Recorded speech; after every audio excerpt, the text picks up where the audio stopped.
You'll have heard the joke before, like every black man at some point in their life is going to try and rap. Yeah. To this day, man. Yeah. So if the opportunity arises, I'm there. I'm going to write poetry. I'm half with that. So absolutely, I will.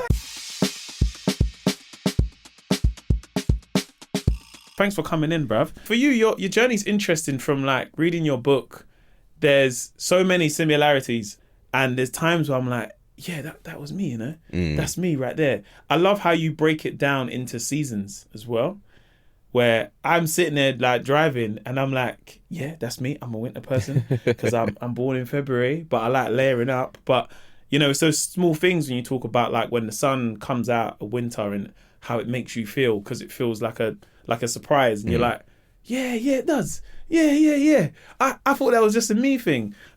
So I really enjoyed it for that.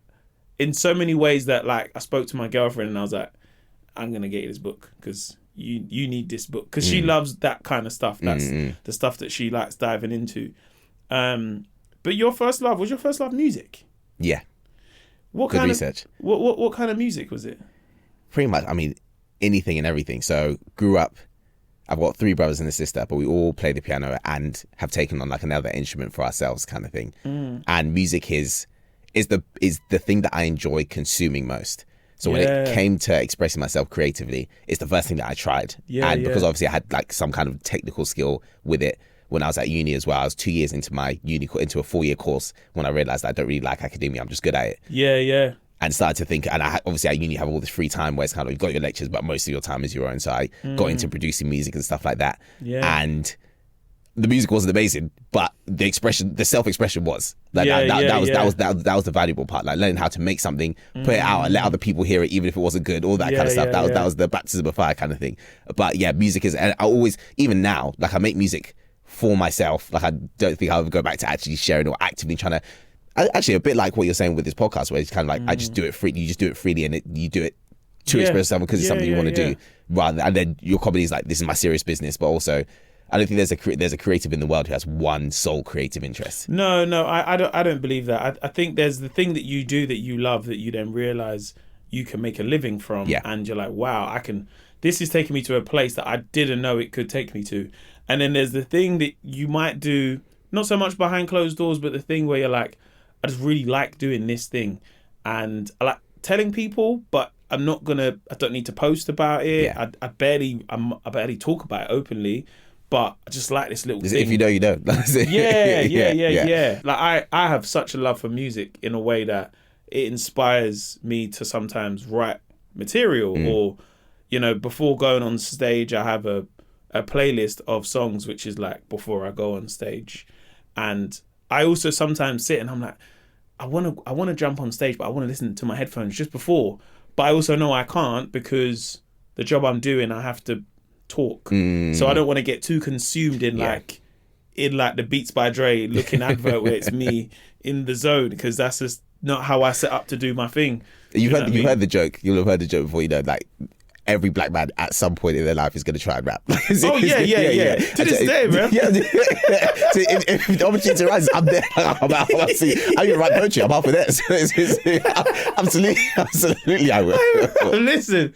If I'm at one time, I was at I think it was a work, like an end of like rap party, and I don't know why, but DJ just started playing some old school grime, and I started spitting bars, and like a circle had formed amongst people that we was making something with, and everyone was like, a lot of younger people, and like there was a few people in that production that were like, oh wow, Mo's like really good at rapping, and I'm like really going in. I'm like, man, don't know who you come for the floor. Take my thing and watch it blow, like clap, clap, blow. And everyone was like, oh my God, you should really rap. And I'm like, nah, it's not that, innit? It's a black thing. Can't explain it, but it's just so like during university, was that really like the moment where you was doing, because you said like you're very good at academia, but is that also where you found like your love for writing, in the sense that it was like, I know what it's like when you're at uni, when it feels so, it can either be two things. I always think it can be like you're so channeled into studying and I feel like it's the competition of we're all studying this thing and we've got a group exercise and we have to do this together, or you're just like, I just can't wait for this thing to be over? My general approach to everything has always been like, if I'm doing it, I'm going to do it well. Like, it doesn't matter what even if I find myself doing something I don't like, I'm still going to apply myself 100% to it, because if I could do that for the things I don't like, then when it comes to the things I do like, it's guaranteed kind of thing. Like when I'm lucky enough to write a book, I'm going to write a great book, because I know if I can put effort into something that I used to work in accounting, for example. When I was turn up, I can turn up to work in shiny shoe on time every day. For that, I can sit down on my laptop every day to write something I actually care about, kind of thing. Yeah. So that's where I think uni is the first time where that started to become a slight issue, because I wanted to dedicate myself 100% to my studies, as I always had, like up till the end of sixth form, everything. I've got African parents as well, so school's always been important. Like, you're Ghanaian, right? Yes, yeah. So I'd always I wanted to dedicate myself 100%, but that was the first point where it was like, I don't like this, and that's actually enough of a reason for me to put more effort into something else, simply because I don't like it. Like before that, I don't like it was like I dislike it. It doesn't matter. So, and I'd always had the love for writing, but uni is the first time where I was like, if I actually don't do something creative, I think I'm going to combust. Like, I think my head is actually going to explode. If I don't do something I enjoy doing, I don't know how I'm going to continue being anymore. So like, my love for writing has been there forever. Like when I was at school, I was good at school, I was good in school. But the only complaint I'd ever get any kind of parenting or anything like that is that, David is a very conscientious student. He's always working really hard. But sometimes you look at him and you think he's taking really diligent notes, but you go to his book and he's writing something completely different in the back of his book. And that's what I do. I'd be writing, I have chemistry. I've done the title, date, whatever. I've started the lesson in the front of the book. Lesson gets boring. I turn to the back of the book and start writing my own stuff. And the idea was always for the book to meet in the middle. My mum still has loads of my old exercise books from school and stuff. And you always see like the back of the book towards the middle is always just my own writing and anything that I felt like doing. That's so interesting, because I remember being in school and the back of the book is where you would do your drawings and you'd write, and it was like your secret. It was almost like, well, no one's going to see this. How were your parents with your move into more like creative writing? Because you come from African Ghanaian parents, and, when I've spoken to people on this podcast before and they're like, telling, my mum or dad I want to do music or acting, it's kind of met with, that's not really a real thing, is it? Do you know what I mean? I've got 3 brothers and a sister. I'm second. So I've got enough, like 3 people to set an example for.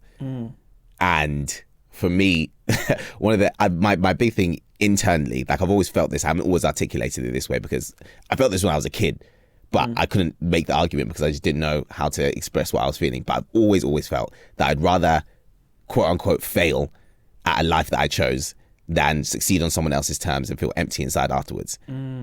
So when I was being pushed into certain things or being pushed to take certain subjects and stuff like that, even university itself, for example, I went to university.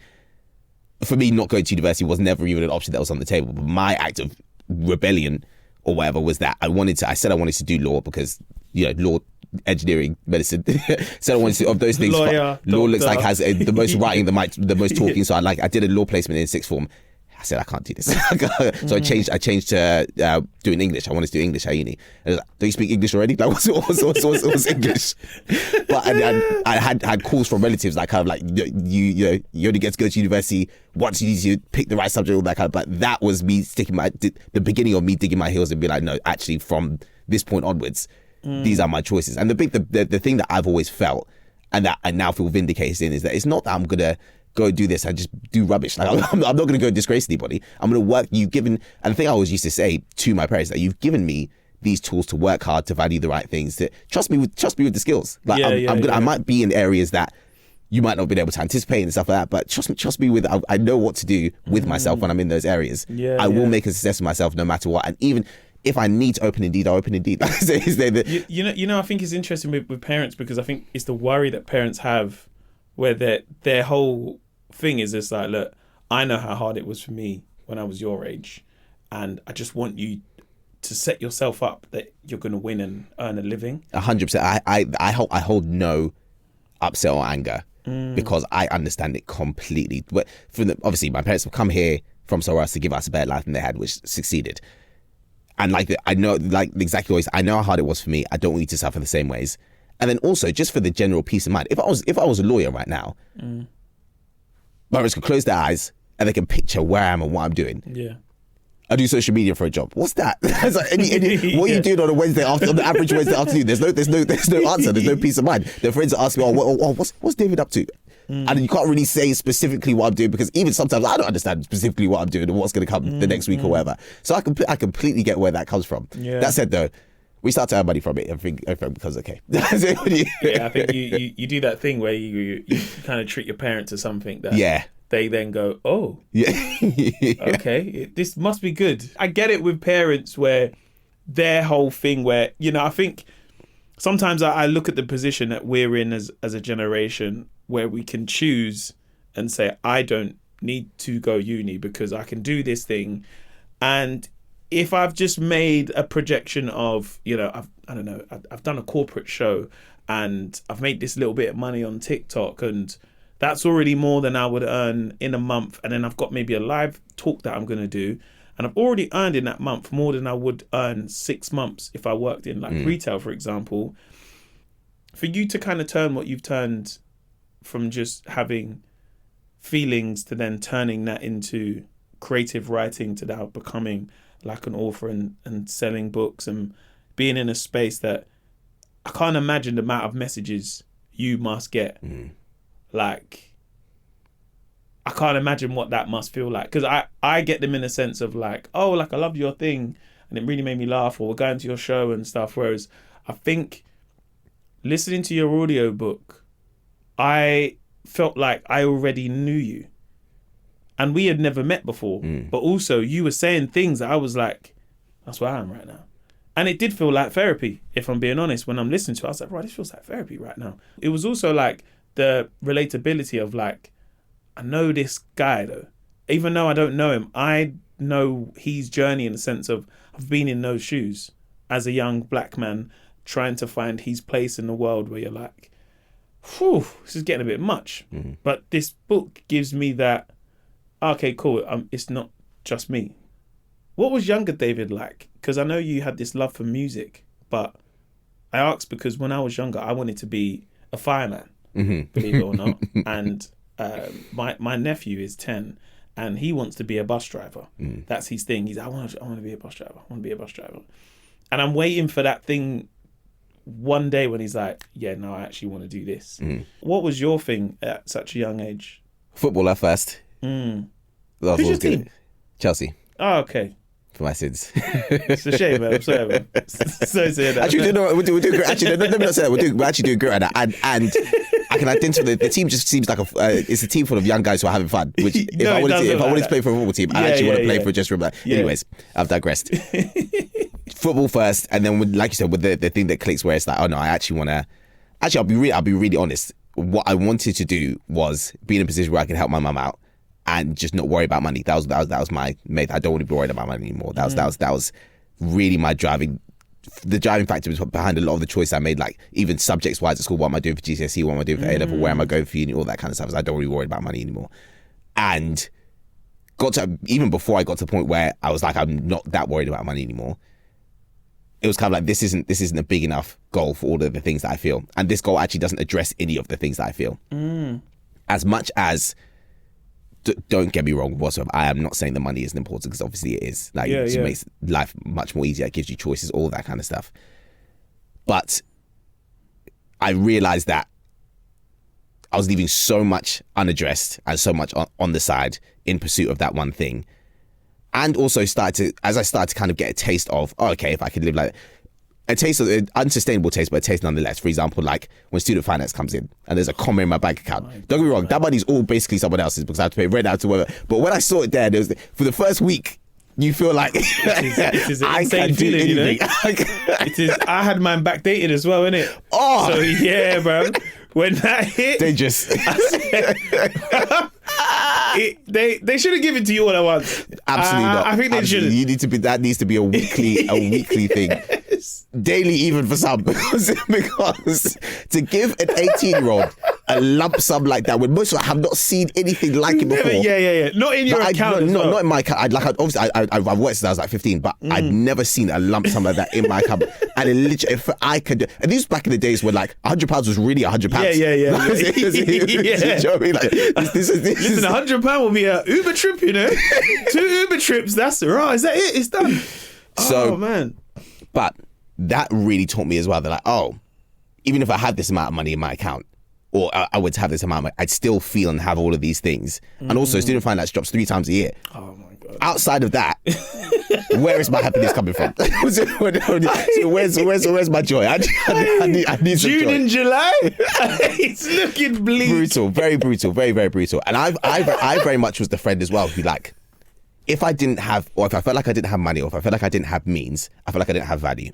If I don't have money in my account, I can't go to this place. I'm saying no to party invites because like, if I'm not up, I can't be outside. I need to be, and that for me, I mean, first of all, that level of pressure over time just jades you and drains you. And the worst thing is I would see other people feel the same way and think, no, like you should be like, if a friend was out, I can't come out, I haven't got money. So I've got you. Like, I want you out. I want you because you're you, not because you have money. Do you know what I mean? Yeah, of course. But I find it so hard to apply those same things to myself. And that's when you probably heard the whole thing of like, you should treat yourself like you treat your best friend, especially because you are with yourself all the time, every day, and always will be. And that's why I really started to treat myself like that. And in treating myself like that was treating other people like that. And where I really started to form the core, like the friendships now that I have, the core friendships that I have, and the best relationships that I have came from very much me loving myself more. And I don't mean that in the cheesy, just love yourself, just love yourself way, but just in the genuine, I actually really care for myself and know that I have value by virtue of my existence. Yeah. Because I'm here and because I exist, I have value already. So everything I do for myself is because of the value I intrinsically have, not to earn more value or not to earn value at all, if that makes sense. And by virtue of my existence, I deserve a happy existence. If that means that at the moment I need to look at what's around me now and try and take the happiness out of that, rather than look at, okay, when I have this, I'll be happy. When I have that, I'll be happy. If I'm able to do that and able to find the small moments of joy where I am right now, I'll be able to be happy wherever I am or whatever I have, kind of thing. Yeah. It's so interesting when you have that worry of money. When I think I had the same thing where I'd grow up and you want to make sure that the older you get, you're like, well, I want to have, money to pay my phone bill, or I want to go out with my friends and get chicken and chips and all those things. But it's so interesting how you can have the worry for money, but then neglect self. And it's so interesting hearing you say, like, I had to put myself first, where I think when you have the worry about money, it's this thing that lingers. You can't even, you're not even in control of it. No. But you are in control of self. But we probably neglect that, I think, the most. And I think I always find it's easier for us to say things that talk us out of stuff than talk us into stuff. Massively. For you now, where you are as someone who is an author, how do you find it when people say that to you as an author? That is the best thing I've ever been called. I won't say that I can't believe it, because I can believe it. It took me a year and a half to write the book. The book has been out for almost a year. I've been to do book events in the US, across the world, from where I wrote this book. So there's no point me denying that I know I'm an author, and I know I'm a good author too, because when I was writing the book, the whole thing was I need to make this good. This needs to be worthy of people reading, etc. Now there hasn't been a single. When you said earlier, the messages that I get every single day, without fail, since the book has come out. The book came out 2nd of January. Every single day, someone will message me on a social media platform to tell me, I really love your book. I'm reading your book right now, and it's really helping. This is one of my favorite books. I listen to it every day. Something that just humbles me massively. So it's one of the greatest privileges of my life. Like, even when I was in the process of writing the book, I just had a thought one day. I was like, if I could do this for the rest of my life, I'll be happy. And I've never, like, I felt that way about things. Like, oh, I really love doing this, or like I really want to continue doing it. But this was, if I can do this for the rest of my life in some capacity, I will be really happy. And I hadn't. I'm 27. I was 26 at the time. I hadn't felt that before. And I'm aware that a lot of people don't ever get to feel that feeling. So I feel incredibly fortunate to when someone describes me as an author, I'm like, I appreciate it so much. But equally, we're scratching the surface is how I feel as well. Okay. As much before the book came out, I'm very bad. My loved ones, notoriously, I'm very bad at acknowledging the good things I'm doing while they're happening. And acknowledging my achievements at the moment of achievement. Like it usually takes me, there's like a 6-month backlog of of things that I did a TED talk 2 weeks ago. And I literally haven't really thought about it since, because it's next thing. And I'm really, it's a habit that I thought I'd broken, but I clearly need to stay on top of myself to keep doing it kind of thing. But when the book was coming out, I said to myself, for the first 6 months, when people ask you what's next, the question is, the answer to that question is about what's now. Like I've written my first book. I will write more books, but the feeling of I've written my first book isn't going to come back. So I need to enjoy that in the moment. So the first 6 months this year, I was just purely enjoying that. I'm an author. Like I'll introduce myself to new people. Hi, my name's James. I'm an author. Did you go and buy your book when it came out? I didn't go and buy it myself, because the publisher sent me a few. Penguin sent me a few. But again, me writing a book is so much. It feels so much bigger than me as well, because all the people who have known me and know what I'm interested in, know what I love, and are invested in me, are so proud of me. And again, that is just such a huge, like, to pay back people who have put faith in you. I think is a huge thing. You know, when you do something creative, when you do anything in life, hard work. If hard work and talent were the only prerequisites to success, a lot more people would have what they deserve. Everyone needs to get lucky in some way, and kind of the hard work is increasing your odds, but everyone needs to get lucky in some way. So when you recognize the ways in which you got lucky, you really need to be grateful for those things. And for me, it's the people that I've come across in the people who give me opportunities. My big thing has always been like, if you give me an opportunity, I will show you why I was the right person to give that opportunity. I'll be so grateful. I will show you that I was the right person to get this opportunity.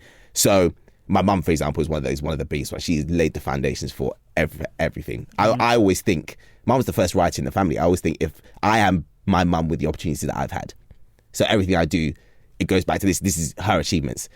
Took her to the Penguin offices before the book came out and stuff. And the way her face on that day, like if I want to close my eyes and be happy, I'll just think of her face on that day, Joe. That is the best feeling ever. She's a teacher, and there were days where she would message me. She's taken the long way home from college just to go into Waterstones to look at the book and then go home. Like not even she's got the book home, but just to see it in the shop and just to go home. Like that, you can't put words to that feeling. It's a very surreal moment, knowing that what was in your head is now out in a shop that people can buy. It's your thoughts, it's your feelings, it's your insecurities, it's your joys.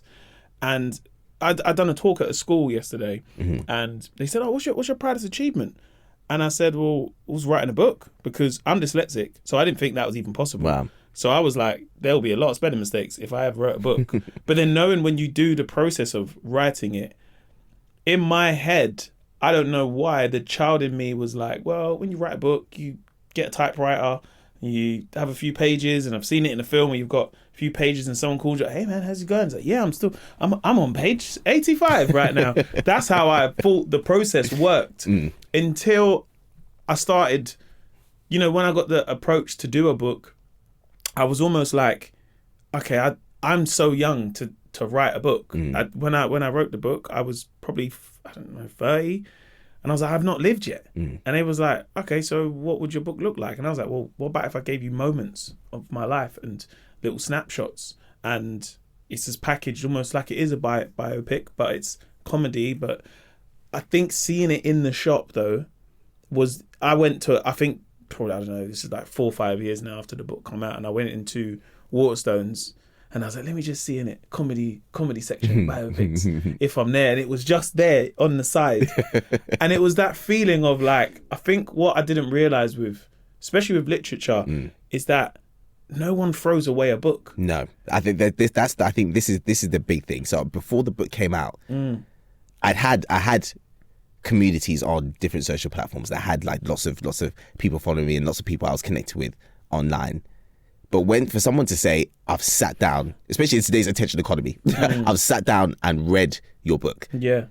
It's a huge deal. Like it's a huge deal. And like even things like you said, you went into Waterstones, there's one copy of your book there. Someone's picking up that one copy and taking it home and buying it and keeping it. Like that's But even considering it though, Even if they don't buy it, and when I sit there and I'm like, raw, like, because you know the process of when you say like, what picture, what font, we like this one, here's an idea, and you just looked at it and it's like, okay, let's read the back. And the fact that you even done that, and maybe you didn't buy it, but the fact that you even picked it up, because there are thousands of books here, but this was the one. And I'm like, brother, there's some real big books in this place. The Bible's downstairs, bro. Like, the Bible's downstairs, you know, bro. But he picked up this. I appreciate it, man. If you want to buy it, I'd love it. But just the fact that you picked it up is huge, man. So, like, you see, like, for what you've been able to do in terms of being an author, how important is social media for you?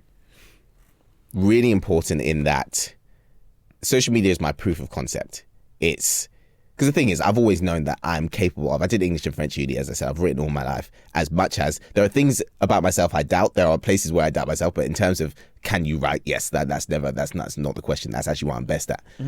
Social media is my proof of concept that I can. Because most of my content is poetry, and I love the fact that it's poetry because it's very organic, like it's authentic. It's what I have to say, like it's what I have to express. One of the best things for me about social media is that whatever you do and whoever you are, there's an audience for it, or there's a community for it. Someone will enjoy what you do. And the more authentically you do it, the faster you find the community, the deeper your connections are with that community.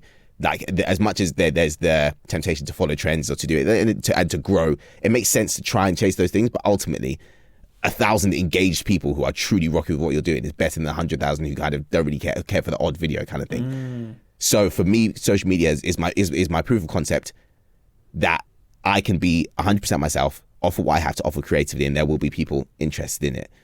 In terms of what that's done for me in a practical sense, things like having publishers interested in the first place and all that kind of stuff, that came from me having social media platforms, so I'll never ever be upset about it.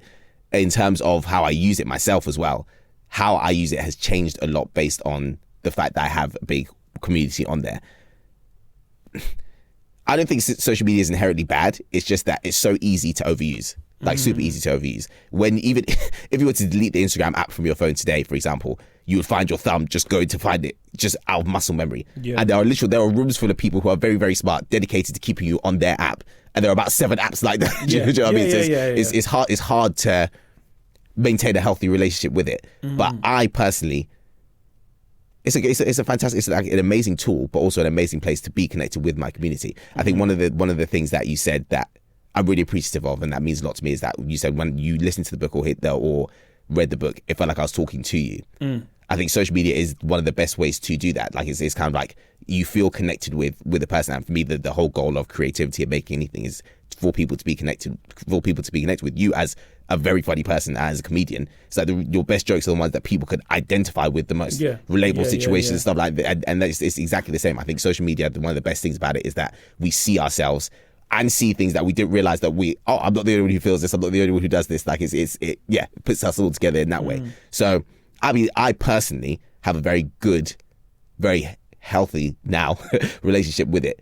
And it's going to be a big part of everything I always do, just because it helps me to reach people. And reach people is what I'm always trying to do with everything that I make. And with your reach, you know, with a book, you are hitting all corners of the world. Like a book is always traveling. You know, sometimes when I'm flying, I always have a book with me. Sometimes I have the intention of like, I'm going to read this book. And I've got this one book. It's probably been everywhere with me.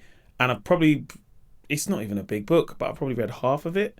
And I always sit and I'm like, I need to read the other half. But it goes everywhere. And then there's other books I've had that I love and I've read it and then I've left it on a plane. But then I sit there and I'm like, I feel like that's kind of what it's meant to do. Where you're just like, this will end up in another part of the world, somewhere else on a bookshelf. And someone's going to go, oh, all right, pick this up. I don't know what this is, but I'll check this out. I feel like the way that literature and books can travel without you having to, you know, like where your book can go is so different, I think, to it's a bit like similar with music. You know, there's times where the first time I started going to America and I was in New York in a Nike shop and I could hear a friend of mine's track in the shop. And I was like, hey, you play this song in here in New York? And that felt like, I was like, I wish he was here to hear this. And I had to, you know, now you've got smartphones, I had to record it and send it to him. But it was that thing of like, just the same way like books can travel, like music can travel, or, you know, social media, a post can travel. What pressures does that come with though for you, where you get so much engagement from the book that you've given out to the people in your community and the messages you must get? You know, how much pressure is that to kind of deal with for yourself? I said that I'm really blessed because my problems are the champagne problems in that I do get negative messages, negative comments, but the things I post are generally I post poetry about things that make me happy. Yeah. So there's no specific issue really to take with the things I'm making. So if there's a hate comment, it's just like someone's called me the N-word. Like and there's nothing creative about this. Nothing even direct. Like you just see that I'm black. That's literally it. That doesn't even get me. You know? No, it doesn't really take any getting over. And if, in fact, I don't even bother blocking people like that anymore because like you need what I do more than anyone else. Yeah. You need some love and compassion. Otherwise you wouldn't be behaving like this. That's a good way to look at it, you know? I have a constant flow of positivity towards me, which is wonderful. And I'd say the only thing that I ever struggle with is sometimes, like I said, it's very humbling. Like it's super humbling. Someone will message me. I had a message from somebody last week who they wouldn't mind me saying this out loud, but they said, I've had a miscarriage and I'm going back. This is my first week back to work and I've been reading your book every day before I go to bed. It's the only thing that's given me the strength to continue. For me, I'll genuinely, who am I to be in a position of, who am I to be so honoured and be in a position of such privilege that my words mean this much to you? And how do I continue to live up to that? And I think if I ever get inside my own head, it's because of that. How do I continue to be worthy of this? This is so incredible. Something I could never have dreamed of, to be a part of people's lives in this way. How can I continue to be worthy of that? And that takes a lot of external reassurance. My fiance, my mum, always say to me as well, like, you're already, this isn't the time to overthink and to do anything. Like, you're here because of what you've been doing. So just keep doing what you're doing. Like you don't have to now qualify. It's like you've done the things you've done. And even my mum says this about the replying to messages. When I first started to build a following online, every comment, every message, I'm replying. Even I'll genuinely set aside Sundays, and I'll sit and reply to everything I've got during the week. Thing, because it means so much. Like you never imagine being that, and you're just so grateful for all of it. And then as you stop replying, will people think I'm less grateful? Will people, like, even now, like sometimes I want to reply to one comment in my comment section, but I'm like, but everyone else is gonna think, why did you reply to my? No one's thinking like that. But it's just it's me. Yeah. Two things. One, I'm not as important as I think I am. as much as what I'm doing, what I'm making is important to people. I'm not the only, and I'd be very surprised to find I'm the only person that anyone follows. Do you know what I mean? Like, everyone's got an ecosystem of people they follow, things they listen to, things that help them through their lives, and then everything going on offline in their own lives anyway. Yeah. Like they've commented that and put their phone down. They're not sitting there waiting for me to reply to them. Yeah. And not expecting it either. Most of the time when I do reply to people, they're like, oh my gosh, never thought you'd reply to this. But again, and then we'll reiterate the first thing they said, because that is an act of kindness on their part to reach out. The way my mum puts it is that you putting the work out there is you opening the loop, and then messaging you is them closing the loop. Like, you've put something out there, they've replied to you. There's nothing you actually need to add to that. That's a perfect interaction. Yeah. So that really helps in terms of, just me not getting in my head about that kind of stuff. And then in terms of being worthy of all of this, like it's in the work. As I continue to write and make things that I know will make people happy and share my joy with people, that is where I'm earning it, if that makes sense. Yeah. It's a really nice way to, like, the way you summarize of you opening the loop and then them replying is closing it, because when you first start getting people replying back to your thing, that is something where you're like, well, I've just done this thing, and you put it out there and then people are like, yeah, this is amazing, I loved it. And you're like, I've been in the exact same place where you're like, I'm going to reply back to everyone. And then the minute you don't, you then sit and you go, I'm going to get back to that one, but there's this other one, and then there's that one. And I think it's that thing in you where you're like, okay, cool, I can only do so many replying backs, but also that joy that people give me back is the thing that makes me write the next one. Yeah. Do you know what I mean? And I think it's, for me anyway, I've always looked at a thing where I'm like, I've done that thing, but can I do it again? Can I do it bigger? I don't know, man. But then knowing you're like, people came, people enjoyed. I seen them laugh in the moment. Like, because of what you do as an author and your writing, How important is like self-gratification for yourself? Because the reason why I ask is I'm very fortunate enough to be in an environment where I write material, I practice it, I craft it, I've got this bit, I've got this idea, and then I can then perform it on that night or on the weekend or work towards something. When my book came out, I remember it coming out and I was like, oh, it's out now. And it was just like, so what do people like about it? I don't, it's a process that, like you're saying, took you 1.5 years to write. And I'm so used to being in a position where I do the TV show in less than 24 hours. You know what they've said in it in the press, what people like, what do we change, what could we make better? What's that process like for you as an author? I'd say this year, more than any year before, is where I've put myself out there I've risked rejection in a way, if that makes sense. Because obviously you've written the book and you have to sell the book. So I've been going, I don't think I've actually said no to anything. Not in that I've obviously applied discernment, but it's been, every opportunity that's come my way is something I'm happy to do. And I've gone to festivals all around the country and talked about my book to audiences who know nothing about me, which I actually really enjoy those ones more than, not more, in a different way. I enjoy them in a different way. The book events, for example, where people know it's me and have come to see me specifically, I love doing those because obviously it's just love every time. And then events where no one knows who I am, or I'm kind of on the program and there's loads of other people I might as well stick around for this next talk, whoever it is, and then go away thinking, oh no, I might get his book. That means a lot because it's like, okay, clearly what I'm doing has merit to it. It's a nice one to earn. But in terms of just putting myself out there generally and like asking people constantly, how do you find the book? Where do you want me to go?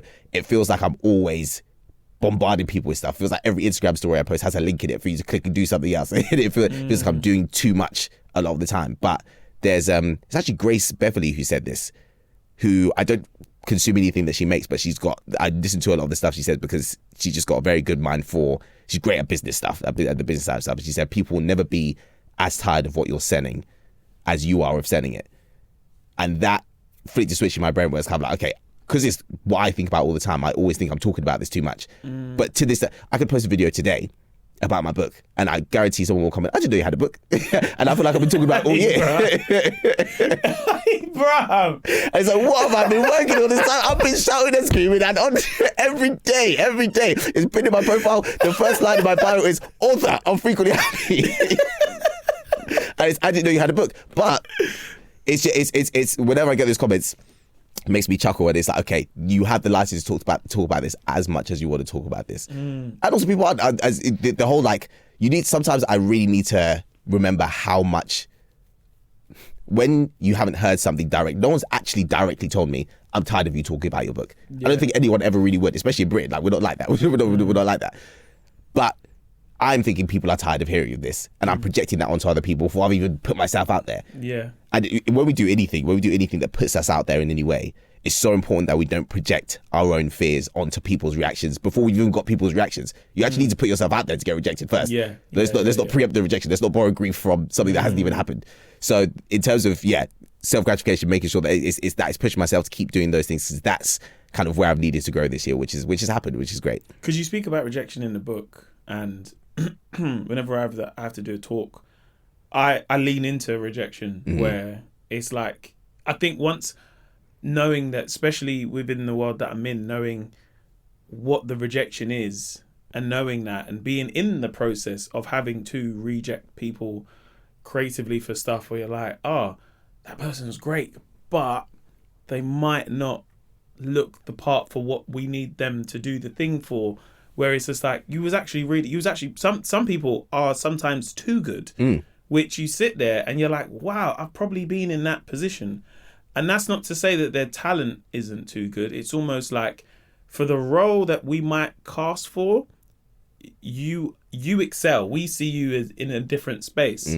And I think knowing that behind behind the screen is so like, it's the one thing that's definitely blown my mind more than anything. And meeting like, let's say casting directors or people that make television programs, and they're like, we couldn't do that thing because we wanted to do it, but it's too big. We don't have the budget. That's the reason why we didn't do it. And you're like, oh, right, I just didn't think you lot thought it was good or fun. It's like, no, we actually loved it, but we just can't afford it. And you sit there and it makes you go, oh, okay, it's not me. Yeah. Because I think as a creative, you sit there and you're like, well, I've worked on the thing and I went to the meeting and everything, and well, am I not good enough? Like, how are you going to laugh and shake my hand and say, hey, man, you're the future? You're like, brother, what? Why did you do that? What about my president? Yeah, why did you do that to me, man? But then I think knowing it is like, one thing I've definitely learned is that rejection isn't personal. In from the creative standpoint. What is that like for you? Because you do mention it in the book. And I guess it can be easy to kind of like sit here and talk and be like, oh, you know, you was at uni, you're on social media and creative writing and you're an author. And I think the notion of monopoly of like skip past go, you ever play, you know, you get the card and you're like, skip past go, collect 200. And you know, that is the mantra of like, well, it must have been quite easy because you just got to go around. You're like, I still had to pick up the piece though, you know, like, and go physically around. Even more than that, like, it's like skip past go. You said you skip past go, you pick up the piece. You didn't even mention rolling the dice. Yeah, that's it, man. Every journey, especially because, I mean, this conversation is going to be however long it's going to be. You can only fit so much into, and when you're listening to someone's success story or watching a video, or whatever, it is just so, you can't fit the fullness of life into the Cliff Notes edition of how someone got to where they are. So you will automatically cut out a lot of the filler, and the graph will look like this, and you forget that it's you get there eventually, but there's peaks and troughs and there's dips and you're up and you're down kind of thing. And I think one of the big lessons that this year has taught me specifically is that even when you get to a point of success where you think, from here is smooth, it's not. Like the more you try and do, the more potential there is for rejection, and the more potential there is for a no, or for, it's just the difference now is that you develop a thicker skin. And like you said, I very much have stopped taking rejection and failure. Well, rejection isn't personal and failure is data, not identity. Those are the two things that I stick to all the time. Rejection, if I'm being rejected, it's just that someone either is something's in the wrong place, or is there at the wrong time, or both at once, or someone can't see what I'm seeing. Like, I pitch an idea, and in my head, the idea's in my head, so I can see it in fullness, I can see the success, I can see all of it, but for whatever reason, the way I've communicated it, it hasn't landed the same way with the person I'm talking to, which just means that it needs to be presented at a different time, or I need to think about it more, or I need to find a different way to present it. And then when I actually try things and fail and they don't work out, it's just, failure stops. The second something works out, all this failure stop mattering. In fact, actually, the more failures you've had before you succeed, the greater the victory seems. Like the truly titanic stories, the stories we root for is like, this person was rejected by 101 studios and 102nd did it, and it was the highest grossing movie of all time. Like, those are the ones just like, wow, rather than the ones walked in the room, they said yes and they made a film. Like, and I think whenever sometimes you haven't, because even for myself, where I write material and it's, you know, and this is a conversation where a lot of comics have, where you'd be like, you know, you say to a comic, you'd be like, oh, how's things going? Like, yeah, man, everything's just, bro, I'm just jumping on stage, everything's working. But every comic knows that you're like, I'm going to have a night somewhere here that this is not going to go to plan. And it's knowing that as much as I'm sailing the rough sea, you might also hit a rock and you can't see the rock because you're just sailing on the sea. So you're like, I don't know, you know, when that rock's come, but when that rock hits, boy, you will sit there and be like, oh, right, boy, maybe I should have written more new stuff when it was going well, if that makes sense. Now as an author where you are, you know, you get featured in, you know, things like GQ and DAS and Radio 1, Forbes. How is it now where you're in a position where you are opening up more than just what you're able to do, because you know you like music and you like football and you have your hobbies essentially, but then you have like your job, but then you also get opened up into spaces that are, you know, GQ is predominantly mainly like fashion and stuff, and then, you know, you're getting featured in spaces where you're like, oh, like, you know, you turn this page and you've got an advert for Rolex, and I'm in this space now, or, you know, I'm on Radio 1 and I like music, and I know that some of my favourite musicians have been in this room or might even be in the green room now, or, you know, people that I admire that are in business are now could potentially read about me in Forbes. How has this kind of opened up your world to just not be, an author, essentially, like into looking at different avenues and paths? It's interesting. I've always thought that, especially when you do something creative full time, I think because I've done loads of different jobs in pretty much anything, customer service, cleaning, accounting, like loads of different stuff.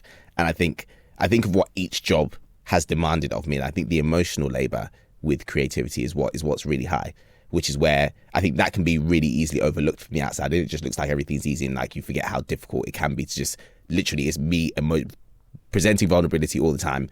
My actual personality is in front of people every day. It's not just I pick up the camera and I'm someone else and I'm playing a character. Like, it's me all the time. Yeah. So the line between what I'm willing to share and what I keep for myself, that's one that I'm always like constantly adjusting and constantly mindful of.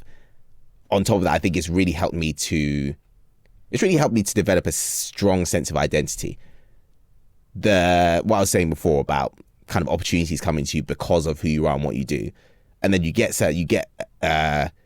GQ said, "Oh, we'd love to do a feature or whatever," and it's, oh, okay, and then suddenly, actually, perfect example is what you were saying about the intros. Someone introduces you as all this list of things that you've done. Even when you read that paragraph, it's like, do I need to sit a bit straight in my chair? Do I need to look like someone who's done all of these things? But then what does that even look like? Because I am the person who did all those things. So really, what am I? And that is the hardest question, I think, for any person to answer at any time. Like, who am I? What am I? And it's really nice because I do genuinely feel like all those opportunities come from literally me being who I am and doing what I do. So I try my best to just be, if my whole thing in my mind is I will walk into any room as I am. And if you talk to a person from this room and that room and that room, their accounts of me will all be the same, as I'll be the same wherever I go and whoever I am.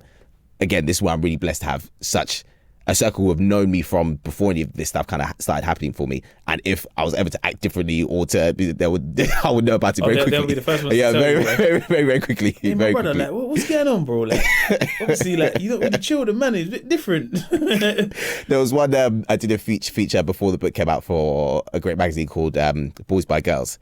And it was a real editorial shoot. They put me in like 4 or 5 like high fashion outfits. As in high fashions, and you wouldn't walk down the high street. You have to be in an editorial, otherwise it looks. And there's one pair of shoes, Alexander McQueen shoes, that had me in. The point on this shoe was crazy. And the Congolese point, yeah.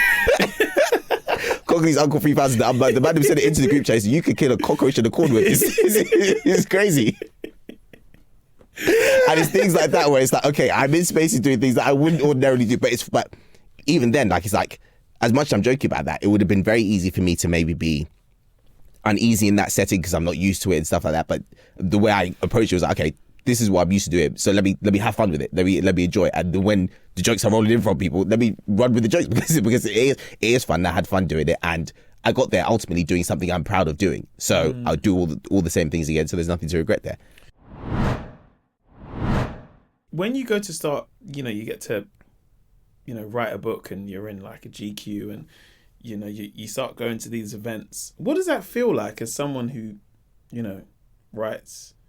Because is there that kind of, what's the word I'm looking for? Is there that kind of,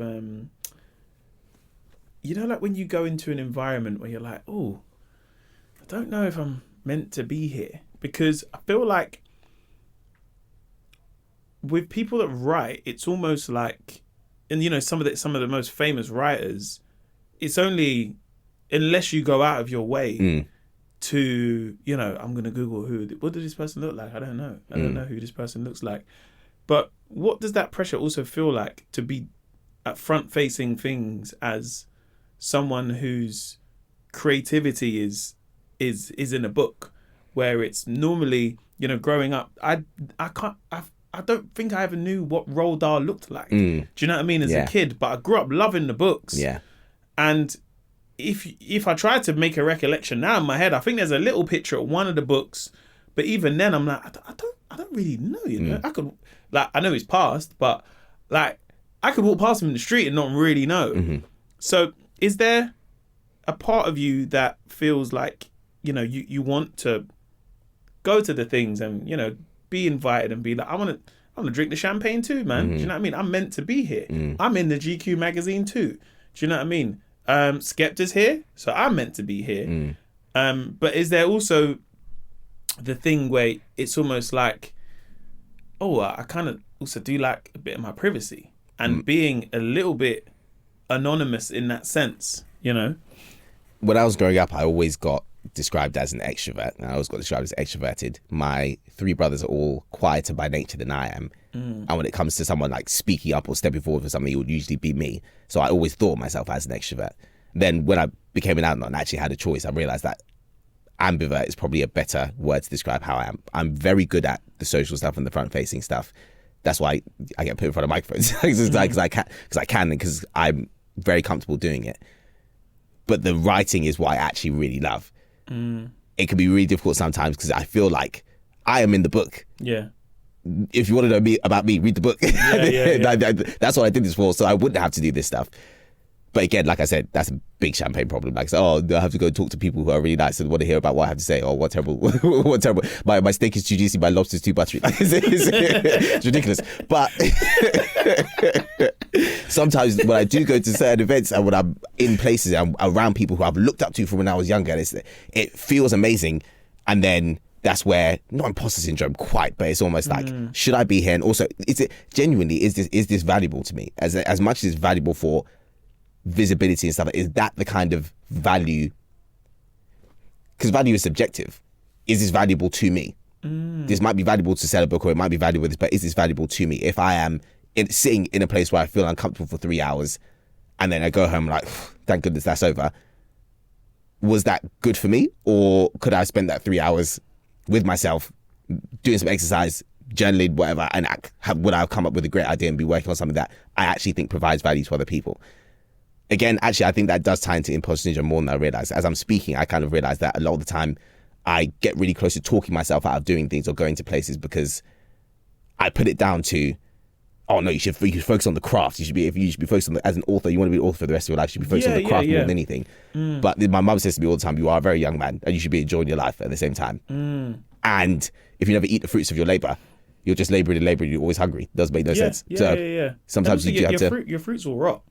And like, it's great to have a great, like, I've done it before where I've put fruits in a bowl on the table in the kitchen. I'm like, right, every fruit is there, boy. Arranged it. This could be painted. I got some flowers there. I'm like, yeah, this looks banging. But then give it a week and I'm like, right, why have we got fruit flies in it? And I'm like, oh, it's because I've got a mango. I've got dragon fruit. What the fuck have we got dragon fruit for? This is one of the many reasons that I wrote the book in seasons. Didn't even mean to rhyme that, but because it's written across the seasons, winter, spring, summer, autumn, in terms of the structure of the book. But I also wanted it to follow just seasons of life. And one of the important, what we're talking about here is literally, work and then harvest. Like you work, and then at some point you reap the harvest. You have to enjoy the fruits of your labor. And that last part, I think, is the part that I'm not the best at, because I find so much value in hard work and discipline and putting myself and earning things. Like I'm always like, if you want more, you do more. I need to work. And historically, I haven't been good at making enough time to enjoy the things that I've worked for, which is why I'm so glad that I really broke that pattern with the book. For me, is the biggest thing I've done creatively to date. I'm really glad I broke that pattern with something that I value so highly, in that the first 6 months of this year, all I thought about was enjoying the fact that the book was out and being really proud of myself and happy with myself and saying yes to everything and going everywhere that the book took me, because it just made me really happy to celebrate in the fact that I've written a book that I'm really proud of, that's great, and that objectively people love. It's now that I'm getting back into a season of work, those good lessons, I can feel them slipping away and me falling back, reverting to type again. And it's something that, so I'm actually, thank you for asking that question, because it's something that I'm realizing now I need to stay on top of myself with. Whereas I need to still, and again, it doesn't have to be all or nothing. It's not like now I need to go up into the mountains and lock myself away so that I can write. Because I think people think that with writing, it's like, I need to go to this place to find the thing. And I've tried it before. And it didn't work, bruv. I said, I'm going to go to New York. I'm going to write this new talk. Bruv, I was doing vibes, boy. I'm at Madison Square Garden watching fucking basketball. I'm like, what am I doing here? But then also that's where the creativity comes from. Like it comes It from does, but you gotta be lived careful of the experience. vibes, you know, bro. The vibes will vibe you late, bro. Hey, bro, listen. Sometimes you can get so caught up in the vibes that you sit there, you're like, bro, this is. You look around, it's like, you know what I describe it as, yeah, is where you ever been in a club, yeah, you're having the time of your life, yeah, and they put the lights up a bit brighter, and already you go, raw. Is this what it looked like in full light? Because we was in the dark and it was the best time, but now it's light. Let me wipe the sweat off. All right, let me conduct. You could, yeah? Yeah, no, I'm going to cut still. Yeah. But then someone can say, hey, brother, like, there's a little after party. You going to go? And you're like, look at me, man. But in your head, you're like, I do want to go, man. I do want to go. Where, like, you talk about where the book has taken you. Where are some of those places that it's taken you where you are having those moments where you're like, oh my God, like, look where I am? Because I know you know, the book is global. You know, you also have partners in the US that you work with, like publishers. How have you found it when you've gone to that side of the pond? So that's the first time I've done that for the book was literally November, this month, just literally a couple of weeks ago. I came out from San Francisco just under 2 weeks ago. Okay. And that was just beyond. I think every time I think I'm used to something will happen that makes me go, this is unbelievable. I went to the book event I had in San Francisco specifically. The youngest person there was 6 and the older person was 72. And when people ask me about my book, one of the questions that I get commonly is, what's the target audience? What's the age range of people who can read this? The target audience is people who deserve to be happy. So that's anyone. If you can read it and understand it and see yourself in it, it's for you. And I've always wanted that to be the case. But as you know, when you create something, you can have your intentions for it and then it goes where it goes and you don't have control over that. So the fact that it's landed in exactly the way, better than I could have hoped, to the point where I can go to America, across the world, and people will come out of their homes for me to come and see me and listen to me talk about this book and talk to me about why it means so much to them. The 6-year-old who came, she was, I said to her, you're very young to be here. Like, thank you so much for coming. And she said, I really want to, I want to be a writer so much. I said, oh, what do you want to be a writer so much? She said, reading is the thing that helped me most when my daddy died. And you hear something like that, and again, that's where you feel so humbled and so moved. And when I say the places the book has taken me, it's not just physically, it's emotionally as well. To have that level of impact in people's lives is the greatest of privileges. So, yeah, I think the more of this that can happen, the more of this that I get to do, the better. And yeah, the better I will be for it. The more work I'll put into be worthy of all these incredible things that are happening. Yeah, you see, when you start looking at your end, what do you kind of start envisioning? Because I'm sure there's, authors that you look up to, but also spaces that you want to start occupying, and whether you're giving yourself that 5-year plan or 10-year plan, being the age you're at now, like 27 in your 20s, where it's the best time, where I always, whenever I do shows, and I don't get much people that are like really in their early 20s that come to my shows. And I sit there and I just say to them, I always make sure I say, listen, enjoy your 20s. This is your best time. And you're in a part of your life which right now, just listening to you, it sounds like this is your best time. Yeah. When you're speaking about moments of the book, I see your face light up. So how do you start to get prepared to write the next book, or go into spaces where you say, well, I am an author, but I do like music and I actually want to create a show that I want to tour and do poetry? I think one of the biggest things for me, I mentioned earlier that, especially when I was younger, my biggest thing was I don't want to struggle for money. And the scarcity mindset kind of created by circumstances I grew up in and all that kind of stuff really limited my scope for what was possible for me. So a lot of the last couple of years has been just really eye-opening. Just, I feel like I've been gazing at everything wide-eyed, like, wow, it's amazing. And now that is fading in a very good way, in that the positives of that was that obviously super grateful for everything that happens to me all the time.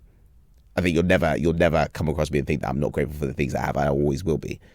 Equally, like you said, once you kind of get used to being in certain spaces is where you access ambitions that maybe have been at the back, but they just didn't feel like they were it was the time for them to be present. Or was I was ready necessarily to contemplate certain things. And one of the best things that's come of this year is that I'm able to, or I've been able to express certain desires or ideas out loud, where it's like, this a couple of years ago would have been a wild dream and now is a distinct possibility. In fact, really, logistically, I can find a way to make this happen. There are very few things I want to do that logistically I couldn't find a way to make happen. So now the question is actually genuinely, again, deep self-reflection of what do I want to do? Like, what do I want to do next? And I have a few answers. There are a few spaces that I want to be in that I'm not in yet. There are a lot of things I want to do specifically. Actually, no, I'm not gonna. There are a few things I won't say out loud, but yeah, there are a few things that I really very much would love to do and that are now within the realm of possibility, which is a really exciting place to be in. And I'm aware that a lot of people don't manage to, get to those places, especially like at the age that I'm at. And I'm trying to, at the moment, balance, like you said, enjoying my 20s, enjoying the fact that I'm young, and I'm as much as I'm engaged, no like plans to have any dependence anytime soon. I know that will change kind of the way you approach things, the way you look at life. So it's one of those things like what's the right thing, but I'm trying hard not to think too much about what's the right thing or what's the thing that feels right, if that makes sense. That's sounding so like don't love your job your love, but seriously, as in like what do I think would look good from the outside, what actually feels right for me to do. That's more what I'm trying to say. So there are a few big things that already will be happening next year that are on a greater scale to anything that I've done before. And this is the first time when I am also thinking about, okay, in 5 years' time, what do I want this to look like? 10 years' time is the furthest I can push it, but even then, I'm kind of trying to keep it shorter so that I can enjoy my day-to-day whilst still building towards, the things that I ultimately want for myself in the future. Yeah. I think, honestly, David, it's one, having you on the podcast. I was really just excited just to speak to you. Do you know what I mean? As much as it was just a book, it was just like, I was really just like, I was like, oh, right, yeah, man. Like, I just really want to speak to him, man. But your book is definitely something that it's definitely life-changing in a sense of there's so many people out there that are looking at the rat race of life, comparing their race to someone else's race. But knowing that you're like, listen, man, there's enough cheese for everyone, Do you know what I mean? Like, it's all right. Like, and I think your book really emphasizes that a lot. It's the worries that we all overthink and build up, and we're like, oh, I've got to do this and I'm doing that. But am I calling my mum? Am I being a good son? Am I overthinking? Am I over worrying? But just knowing that, like, your book helps so many people, but even for myself, just listening to it, and I'm sitting there and I'm just like, whew. This is a beautiful book. Do you know what I mean? It's not a book telling you, okay, well, you want to do this, you want to work, you want to go to bed at 9 o'clock, wake up at 5, bro. You want to get to the gym. You want to. That was really. The reason my book is called Frequently Happy and not Happy All the Time is because it's not an instruction manual. Like, I'm not directly telling people what to do. I am the as you know, the structure of the book is every chapter has a poem, a reflection from me, and a journal prompt for the reader. Because as much as I've written, the journal prompt, doing the audio was a lot of fun, and there was doubt about how well that would translate to audio. But I just thought, because literally journaling isn't for everybody, but thinking about how you feel is for everybody. Like, we're all doing it, whether we're doing it consciously or subconsciously. So taking a moment to actively think about, how do I actually feel about this, and how do I feel about this as it pertains to me? Because all I'm doing is sharing my personal stories or my personal reflections on things. But the whole point was so that there's space for every reader. Like, by the time someone finishes a copy of the physical book or finishes listening to the audio book, the book is yours. Like, as much as it's mine and I've written it, it's yours. And everybody's book looks different to everybody's, because everyone's life is different to everybody's, and everyone's joys and happinesses and highs and lows are different to everybody else's. And the whole point is, whatever your story is, whatever your life is, that has immense value. Yeah. David, man, it's a pleasure to have you on the pod today. Thank man. you so much for having me. Honestly, man, trust me when I mean, bruv, your book had me smiling, bruv. I was driving, letting people go, boy. No, you go through, man. You go through. Came out the car because there's a bit where you say you smiled at someone, and bruv, I left the car and I was like smiling at people. Boy. Yeah, all right. Yeah. But no, man, I'm so excited to see where this book is gonna take you. I'm really intrigued to see where it takes you. If anyone's listening, I definitely encourage you to grab the book. It's available in all good bookstores, audio books, physical books, hard copies. It's called Frequently Happy. I don't think I actually said that out loud at any point. But Frequently Happy. Yeah. You can find Happy. it in all good bookshops, and I encourage you to buy this book. Yeah, man. I can't wait to read the next book, but also enjoy what you're doing now, man, because I can see that, but also it's also important that you do enjoy the fruits of your labor. And listen, if the lights come on at the vibes, just be like, listen, man, I'm here, innit? And this, my friend, has been your beginning, middle, and end. Thank you very much, bro. Thank you. Hey, what's up? Thank you so much for listening to the podcast today. Now, a lot goes into making each episode. I know you hear my voice, but there's a team behind the scenes who help make it. And if you did enjoy it, I'd really, really appreciate if you could show the love to them by giving us 5 stars. And if you also have the time, please leave us a review. It's always appreciated, and we love reading the comments. And of course, we want to keep making it better. Thank you for listening, and have a great day. Peace.